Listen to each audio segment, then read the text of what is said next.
Hi everyone, am I audible to all of you properly? एक बार hand raise कर दीजिए। ठीक है। कल हमने टीपीए की क्लास स्टार्ट कर दी थी, आप लोगों ने आई होप देख ली होगी। हमने कुछ भी नहीं पढ़ा था, सिंपल सिंपल एक चीज आपको आज की क्लास में, यदि आपने कल की क्लास नहीं ली है तो आज की क्लास में बस आपको ये याद रखना है कि टीपीए जो ट्रांसफर ऑफ प्रॉपर्टी एक्ट है वो इंटरवाइवस लोगों के बीच में क्या होता है, जो लोग जिंदा हैं। मतलब जो इसका मेन रूल है वो है कि जो लोग जीवित हैं यदि वो क्या करते हैं, प्रॉपर्टी को किसी को हैंड ओवर करते हैं तो उस पर transfer of property act apply होता है। मैंने बताया था इसके अंदर 8 चैप्टर्स हैं, 137 सेक्शंस है। ठीक है। ये सारी चीजें हम कल आराम से देख चुके थे। अब आज हमने सेक्शन 1 देख लिया था और सेक्शन 2 देख लिया था। शॉर्ट टाइटल एक्सटेंट और सेक्शन 2 में कहा टीपीए अप्लाई नहीं होता। अब आज हम जो पढ़ेंगे, ठीक है, आई होप आप क्लास लो, कंटिन्यू करो या नहीं करो, उससे कोई फर्क नहीं पड़ता। सेक्शन 3 टीपीए का बेस है। क्या है? बेस है। यदि आप इसकी डेफिनेशन क्लॉज, इधर डेफिनेशन क्लॉज नहीं है, यहाँ पे इंटरप्रिटेशन क्लॉज है। ठीक है। कि यदि ऐसा कोई शब्द क्या आता है, यदि ऐसा कोई शब्द टीपीए में कहीं आ जाता है तो उसका इंटरप्रिटेशन इस तरीके से किया जाएगा। इस तरह अब आपको ये पता होना चाहिए डेफिनेशन क्लॉज और इंटरप्रिटेशन क्लॉज में क्या डिफरेंस है। ये सब आप इंटरप्रिटेशन ऑफ स्टैच्यू जब पढ़ोगे तो ऊपर ऊपर से मैं बता देती हूँ। डेफिनेशन क्लॉज किसी चीज को डिफाइन करता है, ठीक है। और इंटरप्रिटेशन किसी पर्टिकुलर एक्ट के लिए, कि पर्टिकुलर एक्ट में यदि ये शब्द आ जाता है, यदि इस पर्टिकुलर एक्ट में मान लीजिए टीपीए में क्या दे रखा है, इंटरप्रिटेशन क्लॉज दे रखा है कि टीपीए में यदि ये वर्ड आ जाता है तो इसका इंटरप्रिटेशन किस तरीके से किया जाएगा। ठीक है। तो आपको याद रखना है सेक्शन 3 में कौन सा क्लॉज दिया गया, इंटरप्रिटेशन क्लॉज, ना कि डेफिनेशन क्लॉज। ठीक है। Very very very very important. यदि आप टीपीए पढ़ रहे हो तो आपको इसकी डेफिनेशन कई बार एग्जाम में पूछी जाती है। स्टार्ट करते हैं। सबसे पहले कहा गया है यदि हम इंटरप्रिटेशन करेंगे, क्योंकि क्या कहा है, यदि हम टीपीए पढ़ते हैं तो कहते हैं कि जनरली जनरली टीपीए किस पे अप्लाई होता है, इमूवेबल प्रॉपर्टी पे। जनरली टीपीए किस पे अप्लाई होता है, इमूवेबल प्रॉपर्टी पे। लेकिन कुछ पर्टिकुलर सेक्शन है 5 से लेकर 37 जो किस पे अप्लाई होते हैं, both properties, movable as well as immovable. What do you mean by immovable property? आपने इतनी बड़ी बड़ी बातें कह दी इमूवेबल प्रॉपर्टी, तो इमूवेबल प्रॉपर्टी का जनरल इंटरप्रिटेशन लोग क्या समझते हैं, घर। ठीक है। क्या समझेंगे, घर समझ लिया, कोई पेड़ समझ लिया। मोस्टली यदि एक पर्सन है तो उसको ये समझेगा इमूवेबल प्रॉपर्टी तो मतलब मेरा एक घर है। लेकिन इमूवेबल प्रॉपर्टी की डेफिनेशन इतनी लिमिटेड नहीं है। जब हम टीपीए पढ़ते हैं, जब टीपीए की डेफिनेशन पढ़ते हैं, इसके अंदर डेफिनेशन नहीं दे रखी है इमूवेबल प्रॉपर्टी। क्या नहीं दे रखी? डेफिनेशन नहीं दे रखी। इसके अंदर सिर्फ दे रखा है इमूवेबल प्रॉपर्टी में क्या इंक्लूड नहीं होता है, क्या इंक्लूड नहीं होता है ये दे रखा है। तो देखते हैं क्या दे रखा है टीपीए में डेफिनेशन।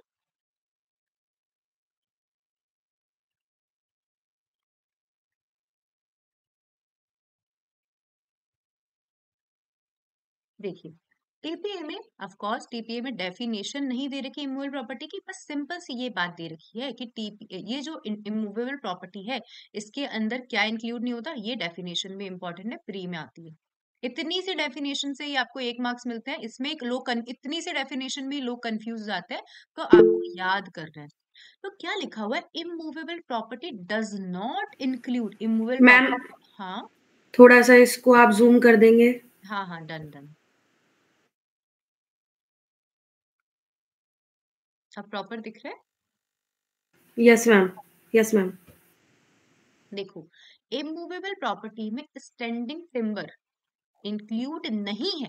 ये बोल रहा है कि इमूवेबल प्रॉपर्टी में स्टैंडिंग टिम्बर इंक्लूड नहीं है, ग्रास इंक्लूड नहीं है और ग्रोइंग क्रॉप्स इंक्लूड नहीं है। क्यों इंक्लूड नहीं है ये भी आपको पता होना चाहिए। इनका काम, जैसे कोई ग्रास है तो ग्रास आप देखते होंगे कि अननेसेसरी घास उग गई, लोग क्या करते हैं, काट देते हैं। वैसे तो अटैच्ड टू लैंड है, यदि घास है तो वो अटैच टू लैंड है। अटैच टू लैंड जो चीजें होती है ना, वो किसके अंदर रहती है, वो इमूवेबल प्रॉपर्टी का पार्ट रहती है। जनरल मीनिंग में जो चीजें जमीन से जुड़ी हुई रहती है वो इमूवेबल प्रॉपर्टी का क्या रहती है, पार्ट रहती है।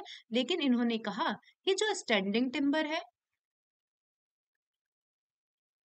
जो ग्रोइंग क्रॉप्स है और जो ग्रास है, ये इमूवेबल प्रॉपर्टी का पार्ट नहीं है, इवन दो ये क्या रहती है, लैंड से अटैच रहती है। अब क्यों नहीं है? क्योंकि जो ग्रास है कटने के लिए ही, ऐसे यदि हम ग्रास को काटेंगे नहीं, घास को काटेंगे नहीं, तो वो कितनी अननेसेसरी उग जाएगी, वो कटने के लिए ही उगती है। घास जो उगती है वो कटने के लिए उगती है। ग्रोइंग क्रॉप्स, ये जो फसलें हैं, क्या फसलें लगे रहने के लिए लगी रहती है कि जमीन पे? हमेशा कटने के लिए ही लगी रहती है। ये वो ग्रोइंग क्रॉप जब बढ़ेंगी तो उनको काटा जाएगा। सेम स्टैंडिंग टिम्बर पे अप्लाई होता है। तो आपने डेफिनेशन क्लॉज वेरी इंपॉर्टेंट रट लो। Immovable property interpretation, immovable property does not include standing timber, growing crops and grass. तो मैम आपने बताया does not include, what does include in immovable property? ठीक है, तो अब आ जाइए, या what do you mean by immovable property? तो जनरल चीजें मैं बताती हूँ आपको। देखिए, यदि हम जनरल क्लॉज एक्ट की बात करें, जनरल क्लॉज एक्ट की बात करें, वहां इमूवेबल प्रॉपर्टी को भी इंक्लूडिंग, मतलब डिफाइन नहीं किया गया, वहां भी क्या करा है, इंक्लूड वाली डेफिनेशन बता रखी है। तो immovable property general clause act शायद 3 का 26 है, सेक्शन 3 का 26 क्लॉज नंबर है। इमूवेबल प्रॉपर्टी शैल इंक्लूड जमीन, लैंड, क्या लिखा है, land, benefits arising out of land, मतलब benefits arising out of land का एग्जांपल हम कैसे ले सकते हैं, रेंट, समझ रहे हो, रेंट। ठीक है, और क्या लिखा हुआ है, things attached to earth, things attached to earth, और permanently fasten to anything attached to earth. चार, देखो इसने चार वर्ड बोला, क्या क्या बोला इसने, लैंड, सबसे पहले इन्होंने बोला इमूवेबल प्रॉपर्टी में क्या इंक्लूडेड है, land, benefits arising out of land,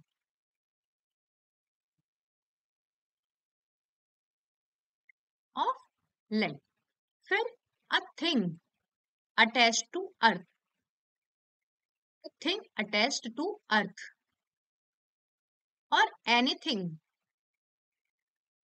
फास्टन्ड for making attach to earth. Ma'am ये दो तो समझ में आ गए हमको, लैंड मतलब जमीन, benefits arising out of land मतलब रेंट।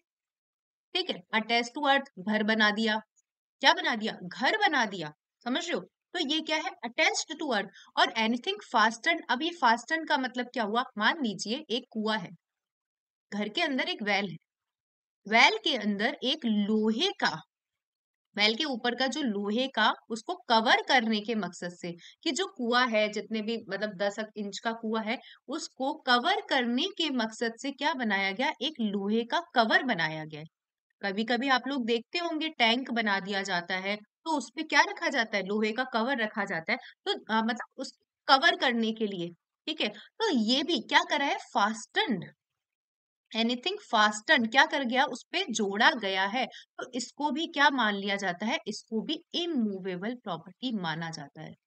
ये जो लोहे का कवर है ना, इसको भी इमूवेबल प्रॉपर्टी माना जाएगा। ठीक है, समझ में आई ये चार लाइन, जनरल क्लॉजेस एक्ट में लिखा है लैंड, रटना है, देखो सीधी बात है, समझो और फिर रटो, क्योंकि आप नॉर्मल इंग्लिश, नॉर्मल आपकी जो भाषा है, वो एग्जाम में नहीं लिखकर आ पाओगे। आपको ये सारे शब्द, एक एक शब्द आपको याद रहने चाहिए। Land, benefit arises out of land, और things attached to earth, things attached to earth, और एनीथिंग फास्टर। पढ़ते हैं एक बार, देखिए, immovable property shall include land, benefits arises out of land, things attached to अर्थ, और परमानेंटली फास्टेड, क्या लोहे की, जो लोहे का जो वो जो कवर था, उसको क्या ऐसे ऐसे लगाने के लिए लगाया कि एक दिन मैं लोहे के उस पे कुएं पे लगाऊंगा, दूसरे दिन हटा दूंगा, तीसरे दिन लगाऊंगा, चौथे दिन हटा दूंगा। हमने उसको क्यों फास्टन किया है, हमने उसको फास्टन इस उद्देश्य से किया है कि वो परमानेंटली लगा रहेगा, क्या रहेगा, परमानेंटली लगा रहेगा। आई होप इसकी डेफिनेशन, बहुत अच्छी डेफिनेशन है इमूवेबल प्रॉपर्टी की, यदि आप बेयर एक्ट पढ़ोगे तो वहां नहीं दे रखी है, लेकिन हम क्या करते हैं, हम तो सारी चीजें पढ़ेंगे, तो बेयर एक्ट के अलावा ये बुक्स में दे रखा है कि जनरल क्लॉजेज में ऐसा लिखा हुआ है, और देखते हैं। According to registration act same ही बात लिखी हुई है। रजिस्ट्रेशन एक्ट में थोड़ा सा और उसको एक्सपेंड कर दिया कि जो इमूवेबल प्रॉपर्टी है उसके अंदर land, hereditary allowance, right of वे मतलब रास्ते का अधिकार, लाइट्स, फेरीज और फिशरीज, ये इसके अंदर और क्या कर दिया, ये थोड़ा सा आपको याद रखना पड़ेगा। राइट टू वे एग्जाम में आते हैं, ये एग्जाम में आते हैं कि right to way movable property, immovable property है। वैसे भी क्या है, लैंड से बेनिफिट अराइजेस है, तो क्या है, इमूवेबल प्रॉपर्टी है। जो इमूवेबल प्रॉपर्टी की डेफिनेशन है इतनी वास्ट है, लोग बाग कंफ्यूज हो जाते हैं। हेरिडिटरी अलाउंस, किसी को हेरिडिटरी अलाउंस मिल रहा है, benefit arises out of land, lights, lights क्यों, अब ये फिक्सचर्स की मैं बताऊंगी, ये जो फिक्सचर्स है, लाइट क्या है, एक फिक्सचर्स है, तो इसके भी मैं बताऊंगी कि कब ये इमूवेबल प्रॉपर्टी बन जाती है। फेरीज और फिशरीज।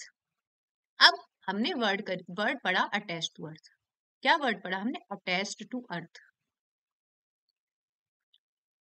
पूछा जाता है 3 मार्क्स का आराम से क्वेश्चन आता है, what do you mean by attached to earth. तो इसके अंदर आपको क्या याद रखना है, एक वर्ड याद रखना है, रिया।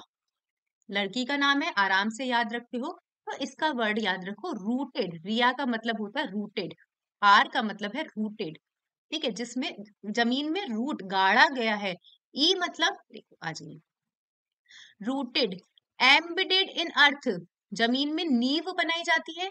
देखो एक तो क्या होता है पेड़, इसको रूटेड को मान लो पेड़, क्या होती है, जब जमीन में पेड़ को क्या करा जाता है, उगाया जाता है, तो उसकी क्या होती है, उसकी जो रूट होती है ऐसे फैलती है, तो वो भी क्या है, अटैच्ड टू अर्थ, क्या करा गया है, उसको जमीन से जुड़ा हुआ माना गया, embedded, embedded like wall, buildings, ठीक है।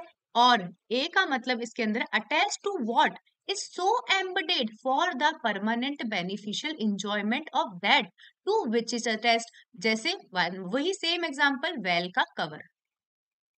अटैच टू व्हाट, देखो क्या था, मान लीजिए एम्बेडेड मतलब वेल जो है कुआ है, कुआ का क्या मतलब है, एम्बेडेड। कुआ का क्या मतलब हुआ, एम्बेडेड, लाइक हमने कुएं को क्या करा है, वहां पर बनाया है, तो कुएं से अटैच्ड है, कुएं से अटैच्ड है कैसे, for the permanent beneficial enjoyment of that to which is attach, कि जिससे ये चीज अटैच्ड है, जिससे ये चीज अटैच्ड है, वो क्यों बनाई गई है, for the permanent beneficial enjoyment of that to which is attached. याद रहेगी डेफिनेशन, इस डेफिनेशन को याद करना थोड़ा मुश्किल है, लेकिन हमने कैसे याद करा, आर मतलब रूटेड, रूटेड मतलब आप पेड़ का एग्जांपल ले सकते हैं, ई मतलब एम्बेडेड, एम्बेडेड लाइक आप किसका, वॉल्स और बिल्डिंग का एग्जांपल ले सकते हैं, और ई मतलब attached to, attached to what is embedded, कि जो चीज एम्बेडेड है उससे अटैच की गई है, फॉर परमानेंट बेनिफिशियल इंजॉयमेंट। अब जैसे इसका एग्जांपल आप कैसे दे सकते हो, कि खिड़कियां, क्या बोल सकते हैं, जो भी विंडोज होती है, जो भी गेट होते हैं, किस लिए बनाए गए हैं, वो ये जो गेट है वो किस लिए बनाए गए हैं, जो चीज अटैच्ड है, जो चीज एम्बेडेड है, लाइक बिल्डिंग्स है, जो वॉल्स है, उनको क्या बनाए रखने के लिए, उनके, ताकि हमारे घर के अंदर हवा नहीं आए, ठीक है, प्रॉपर धूप आए, इन सब के लिए क्या बनाए गए हैं, ये विंडोज, ये गेट बनाए गए हैं, ये उनसे अटैच किया गया है, जो चीजें क्या है, एम्बेडेड है। मैम ये सारी डेफिनेशन क्यों पढ़ा रहे हो, मान लीजिए मैंने घर बेचा, मैंने घर बेचा, प्रिया मैम को मैंने घर सोल्ड आउट करा। प्रिया मैम जब आकर देख रही है घर को, मेरा जैसा, मेरा जो घर है, तो वहां पे मेरे 8 गेट है, ठीक है, 8 दरवाजे हैं, 20 खिड़कियां हैं, ठीक है। प्रिया मैम आकर देख रही है, तो उसमें देख रही है कि प्रॉपर इसके घर में दरवाजे हैं, खिड़की है, तो इसको मैंने सोल्ड आउट करा है, तो जब मैं घर से बाहर निकलूंगी, जब मैं प्रिया को हैंडओवर दूंगी, तो क्या मैं गेट साथ में लेकर जाऊंगी, प्रिया मैम बताएं इसका आंसर। तो मैं क्या गेट साथ में लेकर जाऊंगी क्या, कि प्रिया मैंने तो तुमको घर बेचा है, मैंने गेट थोड़ी बेचे है, समझ लो, या मैंने विंडो थोड़ी बेची है आपको, तो मैं क्या लेकर जाऊंगी क्या इसको,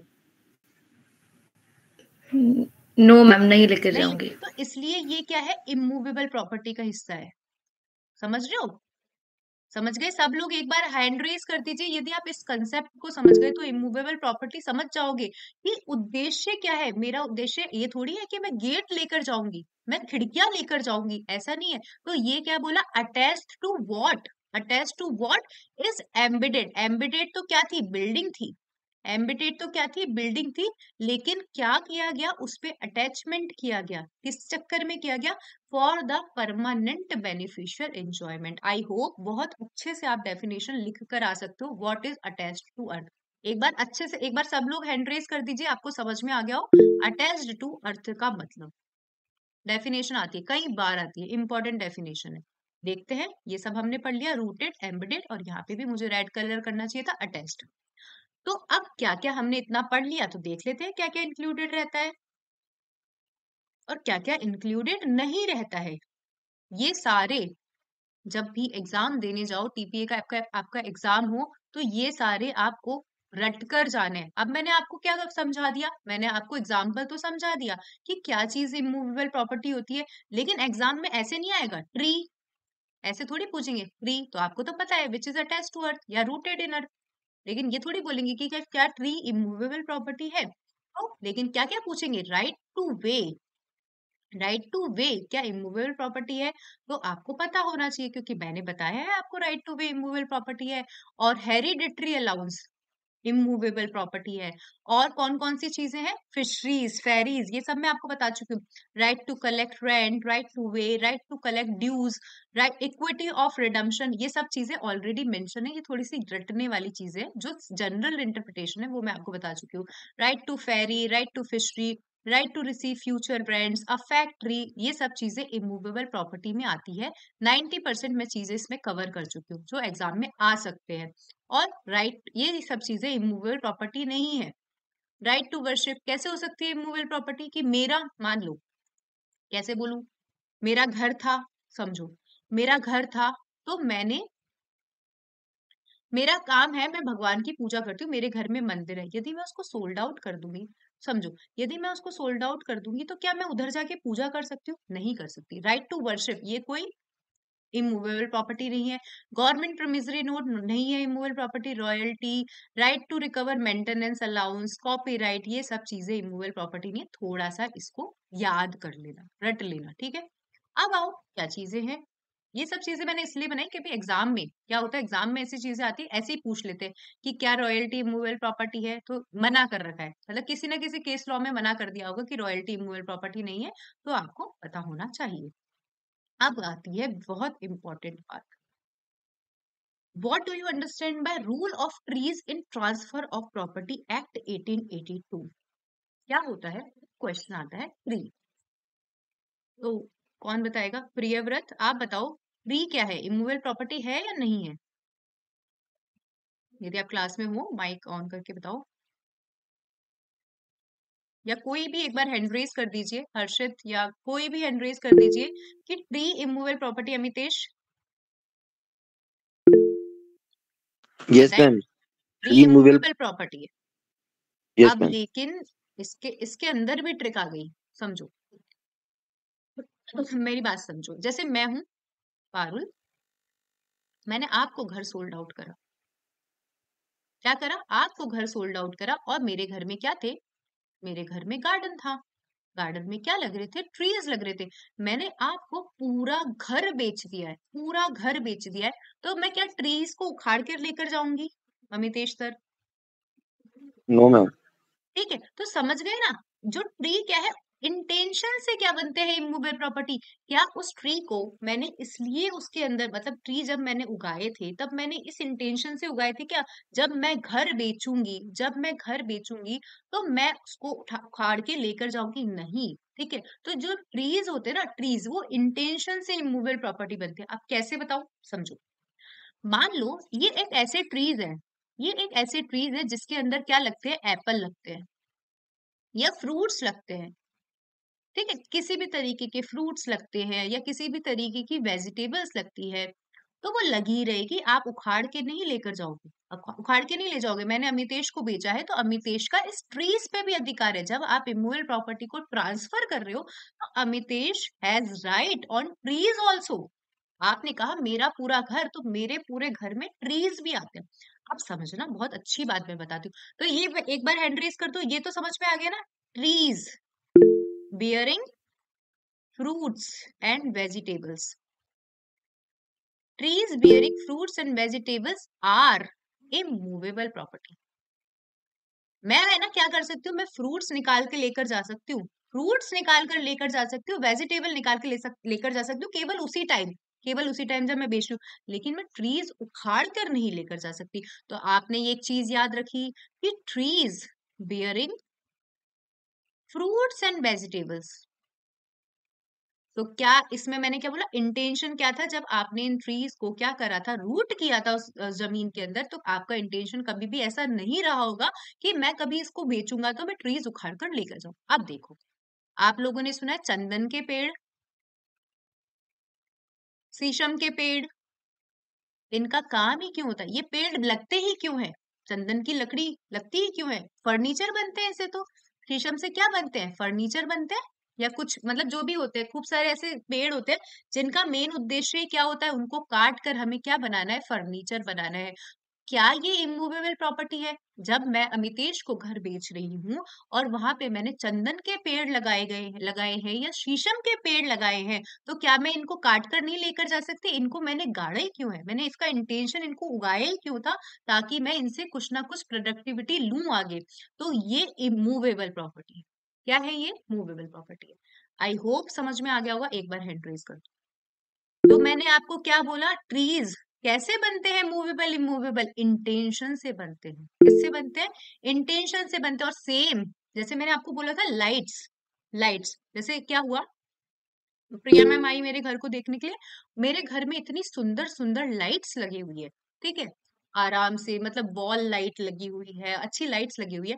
उनको मेरा घर लाइट्स देखने से क्या लगा, सुंदर लगा। एक होती है लाइट्स, समझ लो, एक होते हैं फैन। फैन, तो आप फैन को लेकर जा सकते हो, फैन को लेकर जा सकते हो, लेकिन यदि उस फैन का इंटेंशन, उस फैन को लगाते टाइम ये इंटेंशन रहा था कि इस जगह से इस फैन को कभी नहीं निकाला जाएगा, या इस लाइट को इस जगह से कभी नहीं निकाला जाएगा, तो जब when Priya ma'am is purchasing my property ना, तो उनको वो फैन भी मिलेंगे, उनको वो लाइट्स भी मिलेगी, ठीक है। तो क्योंकि इंटेंशन तो same in respect of fixtures, same in respect of fixtures क्या बनते हैं, फिक्सचर्स भी इंटेंशन से मूवेबल इमूवेबल प्रॉपर्टीज बनते हैं। ठीक है, पढ़ते हैं, आ जाइए क्या क्या लिखा हुआ है ट्रीज में। What do you understand by rule of trees in transfer of property act 1882? Wherever any trees bearing fruits, यहाँ पे bearing आएगा, ठीक है, then it shall be considered as immovable property, but if the object of tree to make furniture, then it shall be considered as movable property.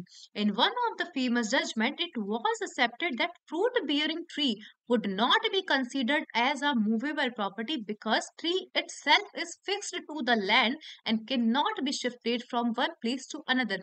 Still the fruits of the tree will be considered as movable property. मैंने क्या, उस time मैं वो Apple तोड़ के लेकर जा सकती हूँ, लेकिन मैं एप्पल का पेड़ उखाड़ कर नहीं लेकर जा सकती। फिर Shantabai versus state of Bombay और फातिमा बीवी वर्सेस अफराना बेगम केस लॉ कभी आ जाए एग्जाम में तो आपको लिख कर आना है। It was held that fruit bearing trees are immovable property and not standing timber. वो कोई स्टैंडिंग टिम्बर नहीं है, इनका उद्देश्य कुछ उखाड़ने का नहीं था। फिर मैंने लिखा कि ट्री बिकम्स मूवेबल इमूवेबल, यहाँ कॉमा लगेगा, छोटी छोटी बातों का ध्यान रखना है, यहाँ कॉमा लगेगा कि ट्री मूवेबल और इमूवेबल कैसे बन जाते हैं, इंटेंशन उद्देश्य के अकॉर्डिंग बन जाते हैं। ठीक है, तो फिर क्या लिखा, the fruit bearing tree will be considered as immovable property but those trees which are used for making furniture are movable, example चंदन शीशम ट्रीज। अब ये भी देख लेते हैं, फिर मैं एक बार आपसे कोई क्विड, इसको देख लेना, प्लेंटेटर सोलो सोलो कैडेट, इसका मतलब क्या लिखा हुआ है कि ये भी आता है एग्जाम में, मतलब जब आप पढ़ोगे टीपीए तो ये छोटी छोटी चीजें आपको याद रखनी चाहिए। Whatever is affixed to the soil belonging to the soil, कि जो चीज मिट्टी से जुड़ी हुई है, मिट्टी से अफिक्स्ड है, वो मिट्टी का ही पार्ट है, is a legal Latin principle return to fixtures which means that something that is और becomes affixed to the land become the part of the land, कि which is affixed to the land, जो चीजें जमीन से जुड़ी हुई है वो क्या बन जाती है, पार्ट ऑफ द लैंड।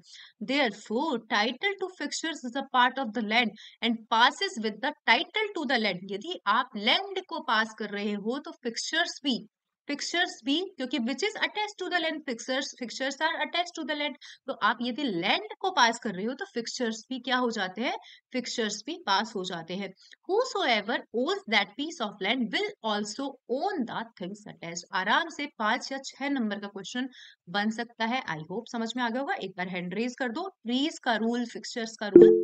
अब आओ, मैंने आपको बोला था डेफिनेशन क्लॉज, जो इसका इंटरप्रिटेशन क्लॉज है मैम वो, हाँ मैम वो लैटिन वाला नहीं समझ आया। देखो, जो इसने सिंपल सा, आप लैटिन का मैक्सिम तो लर्न कर लेना, कोई कोई फैसेट जो भी है। इसका मतलब है कि जो चीज जमीन से जुड़ी होती है ना, जो चीज जमीन से जुड़ी होती है वो जमीन का हिस्सा होती है। इसका जनरल मीनिंग ये है, बस ओके मैम। इतना ही याद रखो। देखो अब आप लाइन पढ़ोगे तो समझ में आ जाएगा। Whatever is affix to soil, soil मतलब जो चीज मिट्टी से जुड़ी होती है, मिट्टी को ही बिलोंग करती है, मिट्टी को ही बिलोंग करती है। जैसे कोई भी फिक्सचर्स है या कोई भी चीजें हैं, मैंने आपको क्या बोला था, जैसे लाइट्स हैं, फैंस हैं, इस उद्देश्य से ही जमीन से जोड़े गए थे ताकि वो चीजें आगे नहीं निकलेगी। कॉन्सिक्वेंटली जो भी उस पीस को, जो इस पीस ऑफ लैंड को ओन करेगा, उसके साथ उसको वो चीजें पास होगी। ठीक है, अब आओ नेक्स्ट। Okay ma'am. दीदी मतलब ये इंटेंशनली हो सकता है, राइट? फिक्सचर्स देखो यहाँ दिख जाएगा आपको, in rules in respect of fixtures, wherever anything is permanently attached, they are following rules. Object must be seen, it has to be seen, it is for permanent improvement or not, कि क्या इसे permanent improvement के लिए लगाया गया था या नहीं। ठीक है हर्षित, ओके। तो ये समझ लो कि इमूवेबल प्रॉपर्टी किससे बन जाती है, इंटेंशन से बन जाती है। अब आ जाइए नेक्स्ट, इंस्ट्रूमेंट। इंस्ट्रूमेंट तो एक बात बताओ हर्षित, तुम ही बताओ, माइक ऑन करो। क्या विल पे टीपी अप्लाई होता है? विल एक तरीके का इंस्ट्रूमेंट है, क्या विल पे टीपी अप्लाई होगा या नहीं होगा? सिंपल सा बताओ। Bill pay TP apply. Will मतलब समझ गए, वसीयत। हाँ, इस पे टीपी अप्लाई होगा या नहीं होगा? हो सकता है। अच्छा, और कोई एक बार हैंड रेज कर दो यदि कोई बताना चाहता है तो।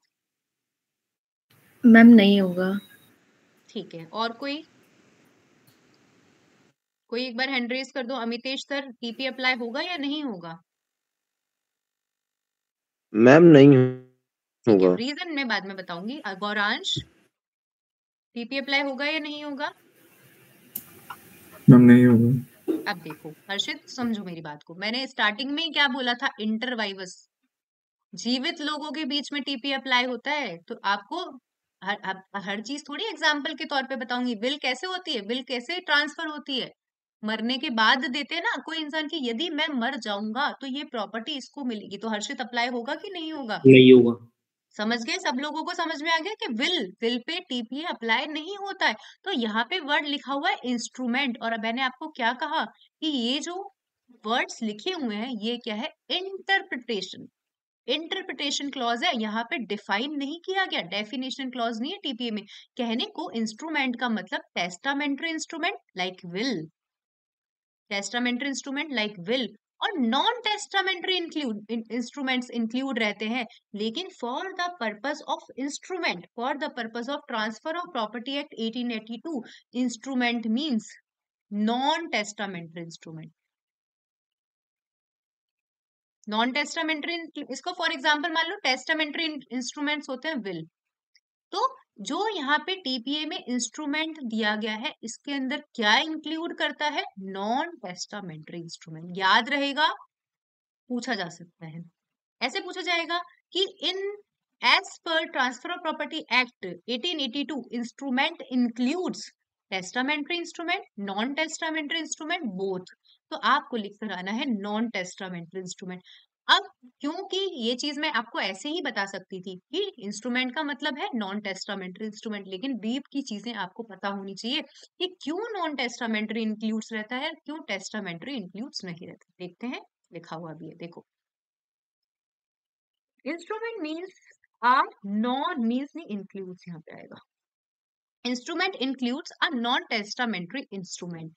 A testamentary instrument, also known as will, is a document that a person creates to say what they want to happen to their things after they die. Documents that are unrelated to last will or testament are referred to non-testamentary instrument. So for the purpose of TOPA 1882, instrument includes non-testamentary instrument. I hope समझ में आ गया होगा। एक बार सबके सब hand raise कर दो। ये छोटी छोटी बातें, ये छोटी छोटी लाइन बहुत डीप मीनिंग कहती है, ठीक है। अब आओ third,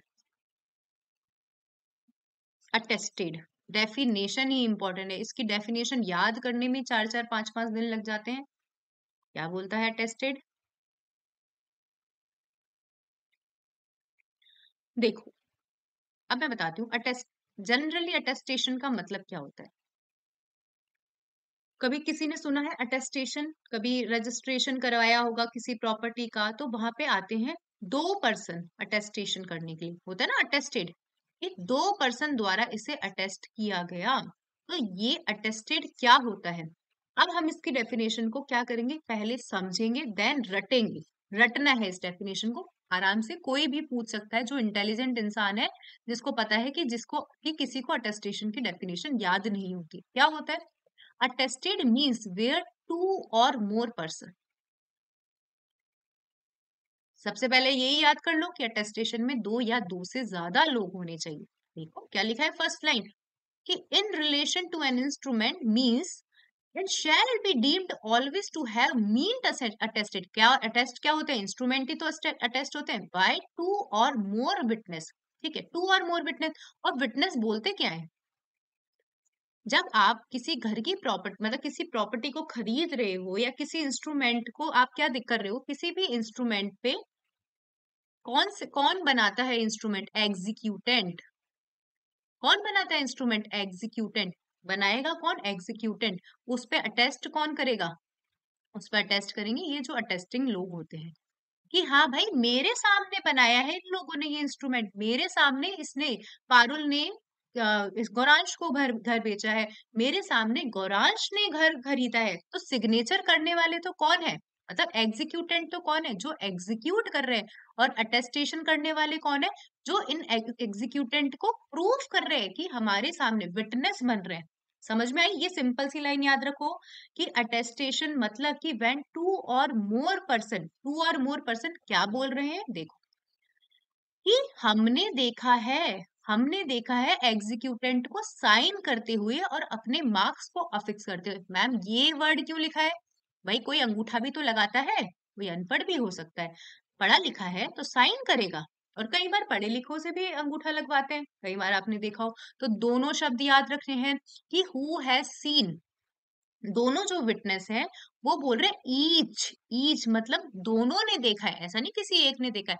each of whom has seen the executant sign और affix his mark to the instrument. पहली लाइन याद हुई, एक बार हैंड रेज करो, याद करते जाना। अटेस्टेड की डेफिनेशन बहुत डेंजरस है, बहुत डेंजरस है। मेरे को 4-5 मतलब 100 बार पढ़ने के बाद में मुझे समझ में आई थी।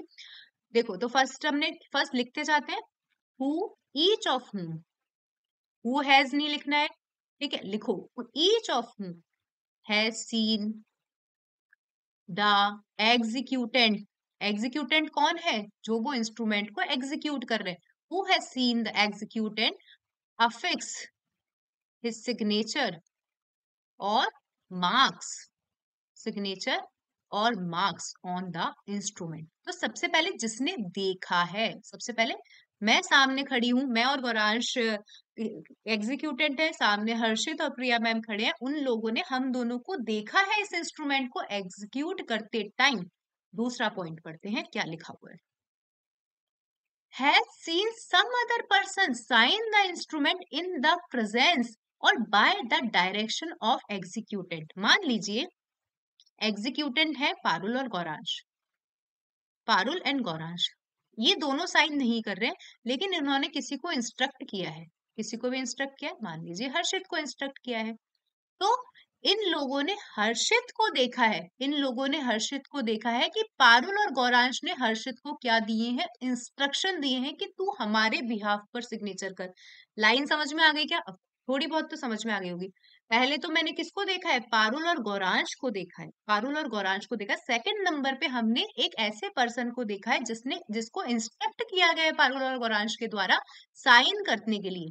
ठीक है, तो सेकंड पॉइंट पढ़ो। और have seen some other person, Harshit, sign the instrument, Harshit ने साइन किए हैं in the presence and by the direction of executant. समझ में आई सेकंड लाइन? मतलब पावर ऑफ अटॉर्नी हमने दे दी है, ये मीन होगा उसका? यही चीज है कि हमने पावर ऑफ अटॉर्नी किसको दे दी है, हर्षित को दे दी है। लेकिन हर्षित को देखा है उन्होंने साइन करते हुए, किसके डायरेक्शन में, पारुल और गौरांश सामने खड़े हैं, या पारुल और गौरांश का कहीं ना कहीं उन्होंने फोन पे क्या ले लिया, परमिशन, मतलब क्या ले लिया, फोन पे पूछ लिया कि क्या आपने हर्षित को डायरेक्शन दिए हैं क्या साइन करने के लिए, और आप किसको देख रहे हो, हर्षित को देख रहे हो, उस पे जो इंस्ट्रूमेंट है उस पे साइन करते हुए। समझ में आया? एक बार सब लोग हैंड रेज कर दो। फर्स्ट में who has seen the executant और who has seen the other person, other person जिसे इंस्ट्रक्शन दिए हैं, किसने इंस्ट्रक्शन दिए हैं, उन एग्जीक्यूटेंट ने इंस्ट्रक्शन दिए, उन एग्जीक्यूटेंट ने डायरेक्शन दिए, आपने उसको साइन करते हुए देखा है। अब थर्ड देखो क्या लिखा हुआ है, अब देखो। हाँ, ये मैं आपको बता ही चुकी, मैंने कैसे लिया था। एक तो मैंने सामने पारुल और गौरांश को क्या देखा था, इंस्ट्रक्शन करते हुए देखा था, और दूसरा मैंने क्या बोला, फोन पे मैंने एक्नॉलेजमेंट ली है, फोन पे मैंने एक्नॉलेजमेंट ली है कि क्या आपने हर्षित को डायरेक्शन दिया है, क्या आपने हर्षित को एक्नॉलेजमेंट दी है कि ये क्या करे, इंस्ट्रूमेंट पे साइन करे। पढ़ते हैं थर्ड पॉइंट, एक बार पूछ लूंगी। और has received from the executant a personal acknowledgement, phone पे पूछ लिया, लेटर पे पूछ लिया, ऑफ हिज सिग्नेचर और मार्क और of the signature of such other person. समझ में आया?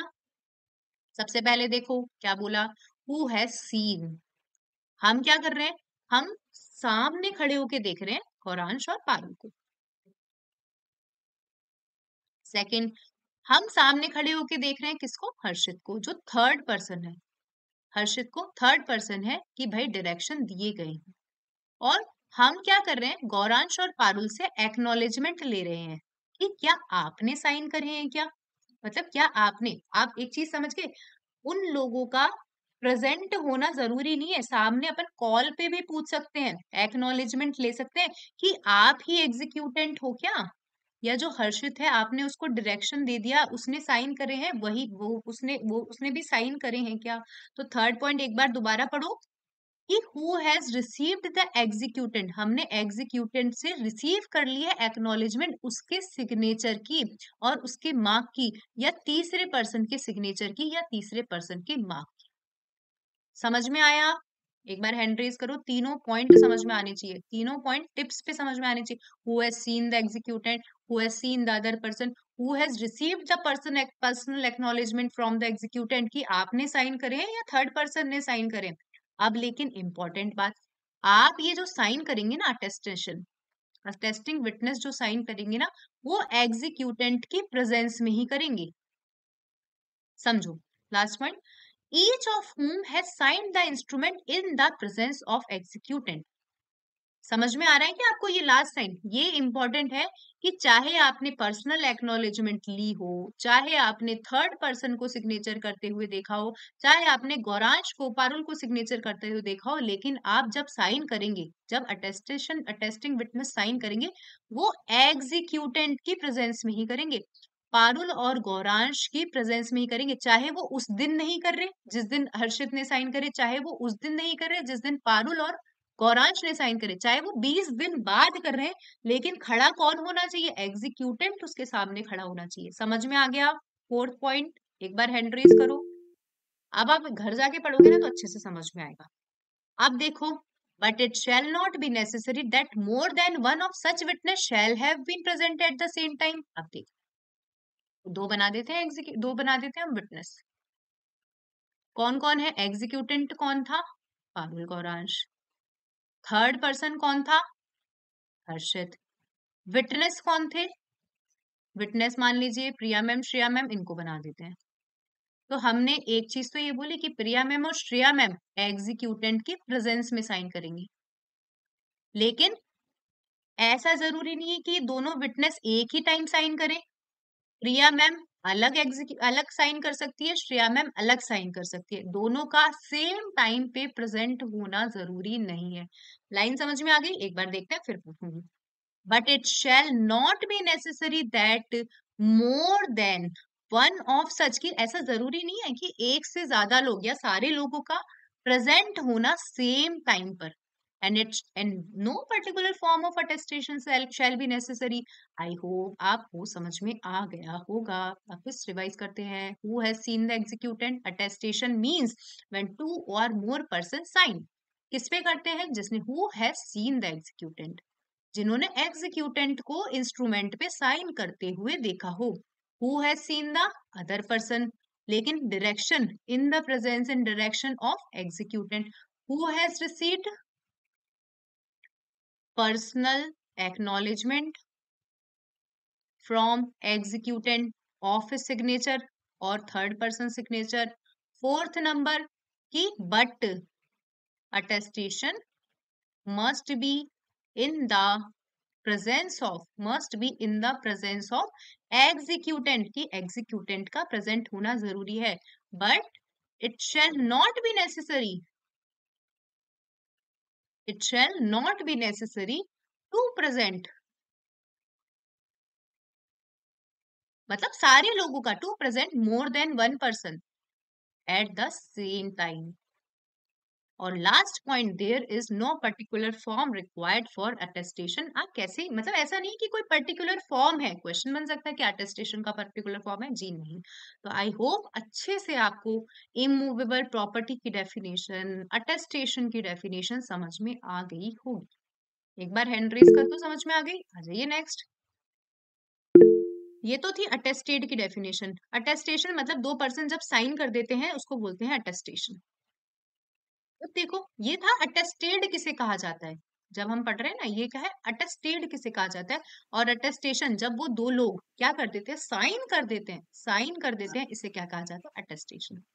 देखो और क्या है, ये सब चीजें हो गई। आ जाओ।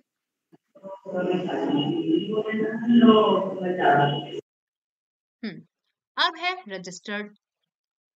रजिस्टर्ड का मतलब आप जहां रहते हो वहां के नियम कानून के अनुसार आपने क्या करवा लिया है? उस डॉक्यूमेंट को रजिस्टर्ड करवा लिया है। ज्यादा डीप में नहीं जाना है, बस इतना ही लिखा हुआ है।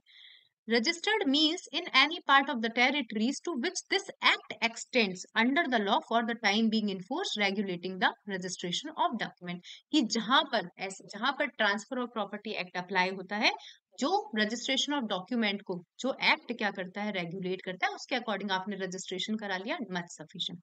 अब देखो नोटिस, इंपॉर्टेंट डेफिनेशन है। एक ने मेरे से इंटरव्यू में पूछा था, मॉक इंटरव्यू में क्या पूछा था कि नोटिस को कहाँ डिफाइन किया गया है। जब आप मतलब मैंने आरजेस दिया था तो पूछा है उन्होंने कि नोटिस को कहाँ डिफाइन किया गया है। तो नोटिस को बताया गया है किसके अंदर? Section 3 of transfer of. ये जो हम सब पढ़ रहे हैं ये सब सेक्शन 3 के पार्ट है। ये सारी डेफिनेशन क्लॉज, इंटरप्रिटेशन क्लॉज किसका पार्ट है? सेक्शन 3 के पार्ट है। अब बात करते हैं नोटिस।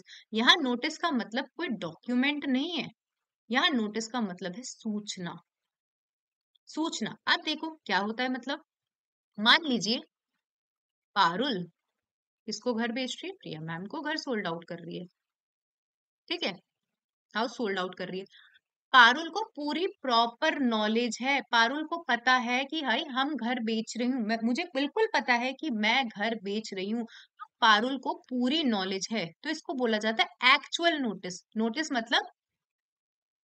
एक्चुअल नोटिस मतलब मुझे वाकई में पूरी चीज की, सारी चीज की इंफॉर्मेशन है, तो मुझे सारी सूचना है, तो मेरे पास में क्या है? Actual notice. अब होता है पहले एक एक्चुअल नोटिस देखते हैं। when the party have actually given notice और when party actually knows it, इसे पहले ये पढ़ लो कि a person is said to have notice of a fact when he actually knows the fact, कि वो जब वाकई में जानता है, वाकई में सारी चीजों को जानता है, तो इसे बोलते हैं एक्चुअल नोटिस। अब देखो, अब होता है कंस्ट्रक्टिव नोटिस। मतलब कब कंस्ट्रक्टिव नोटिस मान लिया जाता है? जैसे मैंने बोला केस चल रहा है कोर्ट में कि पारुल ने प्रिया को घर बेचा। मैं बोल रही हूँ कि सर मुझे तो पता ही नहीं था, मुझे तो पता ही नहीं था। कब कोर्ट मान लेगा कि तुम्हें पता था? लाइन समझ रहे हो? एक बार मतलब समझ रहे हो कंस्ट्रक्टिव नोटिस का मतलब? कि कोर्ट कब प्रिजम्पशन ले लेगा कि आपको पता था। एक बार हैंड रेज करो। कंस्ट्रक्टिव नोटिस की डेफिनेशन, नोटिस का मतलब समझ गए? नोटिस का मतलब यहाँ कोई डॉक्यूमेंट नहीं हो रहा। नोटिस का मतलब कि आपको क्या उस पर्टिकुलर ट्रांजेक्शन की नॉलेज थी या नहीं थी। अब देखो कैसे कैसे। मान लीजिए, ये सिर्फ घर बेचने की बात नहीं बोल रही मैं, सिर्फ नॉर्मल सी। किसको नोटिस गया? पारुल के एजेंट को नोटिस गया, पारुल के रिकॉग्नाइज एजेंट को नोटिस गया। तो क्या प्रिजम्पशन मानी जाएगी? अमितेश माइक ऑन करो। पारुल ने हर जगह अपना रिकॉग्नाइज एजेंट बना रखा है, मान लीजिए किसी को भी, वृद्धि मैम को मान लीजिए। तो आपने किसी चीज का नोटिस उनके एजेंट को दिया है, रिकॉग्नाइज एजेंट को दिया है, तो कोर्ट क्या प्रिजम्पशन मान लेगी? क्या प्रिजम्पशन मान लेगी? आप ऐसे नहीं बोल सकती पारुल Yes. सर मुझे नहीं पता था, मुझे नहीं पता था। इसका एक शायद क्वी फर्स्ट पैसेट पर एशियम ऐसा कुछ करके लैटिन मैक्सिम है, किसी को याद हो तो बता दो, अदरवाइज मैं एक बार देख लूंगी। क्यू फैसेट पर एलियम फैसेट पर से देख लेते हैं। चलो स्क्रीन पे एक बार।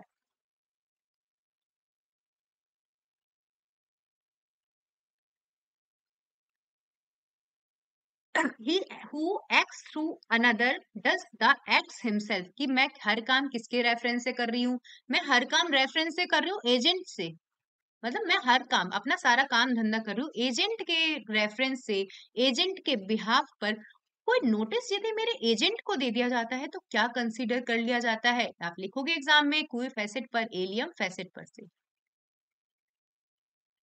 कोई फैसेट पर एलियम फैसेट पर से। यदि मेरे एजेंट को भी नोटिस मिला था तो कोर्ट क्या कंस्ट्रक्टिव इसको क्या मान लेगा?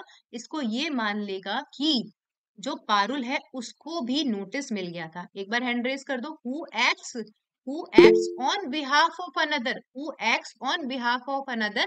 लेकिन क्या कंसीडर कर लिया जाता है? वो यही कंसीडर किया जाता है। आपको पता ही है प्रिंसिपल एजेंट का रिलेशन कैसा होता है। एजेंट ने कुछ काम किया है, उसके लिए लाइबिलिटी किसकी होती है? प्रिंसिपल की होती है। तो ये है a type of constructive notice।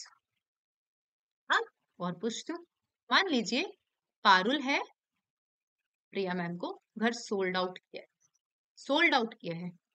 इसका प्रॉपरली फॉर्मली क्या हुआ है? रजिस्ट्रेशन हुआ है। क्या हुआ है? रजिस्ट्रेशन हुआ है। इस पूरे डॉक्यूमेंट का, इस प्रॉपर डॉक्यूमेंट का रजिस्ट्रेशन जरूरी था और रजिस्ट्रेशन हुआ भी है। तो क्या पारुल जाकर, माइक ऑन करो अमितेश सर, क्या पारुल जाकर कोर्ट में बोल सकती है कि मुझे तो पता ही नहीं था? बोल सकती है क्या? भाई No, ma'am. रजिस्ट्रेशन हुआ है, अटेस्टेशन भी हुआ होगा, सब चीजें हुई होगी। तो ये क्या है? Registration is itself a constructive notice. जब आप डायरेक्ट पढ़ोगे वहां पे बहुत अच्छा एक्सप्लेनेशन दे रखी है, इसमें दिमाग मत लगाना। बस एक मान लीजिए कि रजिस्ट्रेशन भी क्या है? एक तरीके का कंस्ट्रक्टिव नोटिस है। समझ रहे हो? अब देखो, मान लीजिए पारुल है, उसके घर में, पारुल के घर में प्रिया मैम हमेशा उसको मतलब बहुत सालों से रह रही है, बहुत सालों से रह रही है, जानती भी है पारुल, पारुल जानती भी है। खूब टाइम से आराम से प्रिया मैम रह रही है, 10 साल हो गए, पारुल जा रही है। अब 10 साल बाद पारुल जा रही है कि ये प्रिया, इसका कोई वैलिड पोजीशन नहीं है, 10 साल बाद जा रही है। ठीक है, हमेशा देख रही है, हंसी खुशी खा भी रही है उसके साथ में। कुछ थोड़ा सा क्या हुआ, कॉन्ट्रोडिक्शन हुआ, बोलती है मेरे घर में प्रिया रह रही है। पोजीशन क्या आपको पहले से इस चीज का पता नहीं था क्या? आपके घर पे प्रिया रह रही है, पोजीशन, वो ऑलरेडी पोजीशन में रह रही है, तो आप पहले आके क्वेश्चन उठाते ना। तो कोर्ट क्या मान लेगा? यदि कोई इंसान पोजीशन में रह रहा है, यदि कोई इंसान पोजीशन में रह रहा है, तो कोर्ट क्या मान लेगा? ये मान लेगा कि इस बंदे को सूचना थी, इस बंदे को सूचना थी। ये कंस्ट्रक्टिव नोटिस है, ये कंस्ट्रक्टिव नोटिस है। इसका एक एग्जांपल हम ये भी देख सकते हैं कि मान लीजिए पारुल, ठीक है, प्रिया। अब यहाँ पे क्या होता है? अब यहाँ पे कोई इंसान आता है रेंट पे, श्रेया मैम आई रेंट पे, और इन्होंने प्रिया मैम को क्या करा? रेंट पे करा। प्रिया मैम को रेंट पे किया, क्योंकि पोजीशन में कौन रह रहा था? पोजीशन में प्रिया मैम रह रही थी। इसको तो पता भी नहीं है घर किसका है, इसको पता भी नहीं है घर किसका है। प्रिया मैम पोजीशन में रह रही थी। पारुल आके क्वेश्चन करती है, पारुल आके क्वेश्चन करती है कि श्रेया आपने क्या करा, आपने इसको क्यों रेंट दिया, ये घर तो मेरा है। तो यहाँ पे क्या कंसीडर करा जाएगा, यहाँ पे ये कंसीडर किया जाएगा कि पारुल को कंस्ट्रक्टिव नोटिस था, क्योंकि सब ऊपर तरीके से हर इंसान यदि देख रहा है 10 साल से, यदि प्रिया रह रही है वहां पर, आसपास के लोग देख रहे हैं, तो यही तो कंसीडर करेंगे कि पोजीशन किसका है, पोजीशन प्रिया का है, यही कंस्ट्रक्टिव ये करेंगे। तो कोर्ट इसको मान लीजिए कंस्ट्रक्टिव नोटिस, कि जो इंसान पोजीशन में रह रहा है, जो इंसान पोजीशन में रह रहा है और लोग उसको देख भी रहे हैं, कोई उस पर ऑब्जेक्शन भी नहीं उठा रहा, तो मान ली जाएगी कि हर इंसान को उस चीज की सूचना थी कि ये उसका ही पोजीशन में, मतलब उसका ही घर है, उसका ही पोजीशन है। तो हमने एक पढ़ा पोजीशन में कंस्ट्रक्टिव नोटिस में नोटिस टू एजेंट, दूसरा हमने पढ़ा where registration is required, where registration is required, third हमने पढ़ा पोजीशन, और एक होता है विलफुल अब्सिस्टेंस, स्पेलिंग देख लेना जो भी है। विलफुल अब्सिस्टेंस, मैं क्या कर रही हूँ, लापरवाही कर रही हूँ, मैं क्या कर रही हूँ, लापरवाही कर रही हूं, तो कोर्ट इसको मान लेगा कंस्ट्रक्टिव नोटिस। मान लीजिए कि मेरे ऊपर कोई सूचना बार बार आ रही है, मैं उसको रिसीव नहीं कर रही हूँ मेरी लापरवाही के कारण, तो कोर्ट, मैं ऐसे नहीं बोल सकती कि सर मैंने तो रिसीव ही नहीं किया ऐसी चीजें, मेरे को तो कुछ पता ही नहीं था, क्योंकि यहाँ मैं क्या कर रही हूँ, मन से विलफुल अब्सिस्टेंस कर रही हूँ। तो कोर्ट ये मानेगा कि इस बंदी को क्या थी, इस बंदी को सूचना थी, इवन दो एक्चुअल नोटिस नहीं मिला, उसको एक्चुअल नोटिस नहीं मिला, लेकिन क्या हुआ, ये मैंने बिल्कुल अब्सिस्टेंस करी है, मेरी लापरवाही करी है, इस चक्कर में कोर्ट इसको क्या मान लेगा, कंस्ट्रक्टिव नोटिस मान लेगा। एक बार देखते हैं, फिर मैं आपसे पूछती हूँ, actual notice and constructive notice. When parties have actually given notice or when party actually knows the fact, in following circumstances constructive deemed notice shall be considered willful abstention, gross negligence और लापरवाही, एक तो मन से कर रही हूँ, एक मैं नेग्लिजेंस कर रही हूँ, एक रजिस्ट्रेशन जरूरी है, ध्यान नहीं दे रही हूँ, एक्चुअल पोजीशन है किसी पर्सन का, ध्यान नहीं दे रही हूँ, notice to an agent provided that if the agent fraudulently conceal the fact, मतलब एजेंट छुपा ही रहा है तो वो बात की बात है, लेकिन यदि एजेंट को नोटिस दिया जाता है तो क्या कंसीडर करा जाता है, यही कंसीडर किया जाता है कि उस पर्सन को क्या था, नोटिस था, उस पर्सन को नोटिस का मतलब सूचना थी चीजों की। समझ में आया, एक बार हैंड रेज कर दो, थोड़ा सा याद करने वाला चीज है, पूछा जा सकता है what do you mean bye notice, notice किस तरीके से होता है। अब आप मेंस में कैसे लिखोगे, मेंस में पैराग्राफ में लिख के आने की जरूरत नहीं है, आप इसको आराम से चार्ट बना के लिख कर आ सकते हो। जब आप डायरेक्ट देखोगे पैराग्राफ्स में लिखा हुआ है, आप आराम से चार्ट बनाकर आओ कि actual notice, constructive notice, actual notice में भी दो, हु एक्चुअली नोज इट, कि जो एक्चुअल में जानता हो या पार्टीज ने एक्चुअल में नोटिस दिया हो, कंस्ट्रक्टिव में कि following things are considered as constructive notice, point number 1, point number 2, point number 3, point number 4, point number 5। यदि आप पैराग्राफ में लिख कर आते तो उस पर्सन को ज्यादा गौर देना पड़ता, आपकी चीजों को ज्यादा दिमाग लगाने पड़ता कि यार इसने सेंटेंस में लिखा हुआ क्या है।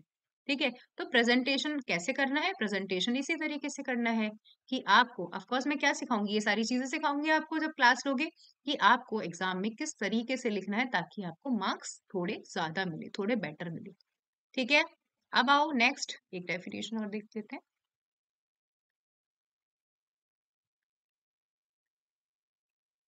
ये डेफिनेशन मैं बाद में बताऊंगी एक्शनेबल क्लेम की। हाँ, अब सेक्शन 4, सेक्शन 4 बात करता है सेविंग की, और हम कल भी पढ़ चुके हैं, जब हम टीपीए देखते हैं तो TPA is not an exhaustive law, TPA exhaustive law नहीं है। क्यों नहीं है, क्योंकि टीपीए अकेला नहीं पढ़ा जाता, टीपीए के साथ में रजिस्ट्रेशन एक्ट को भी ध्यान में रखा जाता है। कि भाई प्रॉपर्टी रजिस्टर्ड मतलब प्रॉपर्टी ट्रांसफर तो कर दी, लेकिन wherever registration is required, but आपने रजिस्ट्रेशन नहीं करा है, वैल्यू 0 है, होता है ना, 100 रुपए से ऊपर की वैल्यू है, आपका रजिस्ट्रेशन क्या है, जरूरी है, आपका रजिस्ट्रेशन जरूरी है। यदि आप रजिस्ट्रेशन नहीं करते हो तो क्या कंसीडर कर लिया जाएगा, वैलिडिटी नहीं मानी जाएगी। तो टीपीए के साथ में रजिस्ट्रेशन एक्ट भी पढ़ा जाता है, और टीपीए के साथ में क्या पढ़ा जाता है, इंडियन कॉन्ट्रैक्ट एक्ट को भी ध्यान रखा जाता है। ऐसा नहीं है ट्रांसफर कर दिया, 18 साल से 17 साल के बंदे ने 17 साल के बंदे को ट्रांसफर कर दिया, even though it is a transfer, लेकिन क्या कॉन्ट्रैक्ट करने के लिए एलिजिबल थे क्या, नहीं थे। तो चाहे ट्रांसफर ऑफ प्रॉपर्टी एक्ट में ये ट्रांसफर कंसीडर करा जाएगा, क्योंकि हमने क्या बोला, बिटवीन टू लिविंग पर्सन। 17 साल के बंदे तो जिंदा ही हैं, लेकिन क्या ध्यान रखा जाएगा, इंडियन कॉन्ट्रैक्ट एक्ट का सेक्शन 10। एडल्ट कहाँ है ये लोग, नहीं है ना एडल्ट। तो टीप ये चाहे वैलिड ट्रांसफर है, लेकिन इंडियन कॉन्ट्रैक्ट एक्ट इसको क्या कर देगा, बार कर देगा, सेक्शन 10। आई होप समझ में आ गया होगा। बाकी कल जिसको भी क्लास कंटिन्यू करनी हो, आराम से अपन कल डेफिनेशन क्लॉज में एक एक्शनेबल क्लेम बचा है वो पढ़ेंगे।